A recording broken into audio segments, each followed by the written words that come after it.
Kailan pa? O starting ngayon. Oh. Tapos 5 years. 5 years bago mag-ano?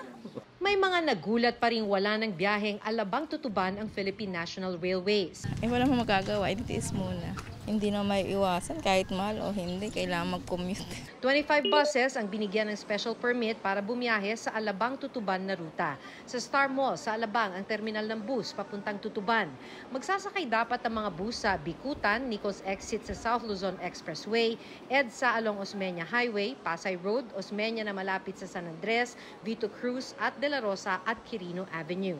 Meron pong bus stops si HM Transport, yung pong provider, na malapit din po doon sa existing PNR stations para po hindi naman po sila malito. Pero sa bus stop sa Bikutan, may dumaraan ba rito? Oo, misa pa isa-isa po. Kaya ang estudyanteng si Ivan naghanap na ng ibang masasakyan.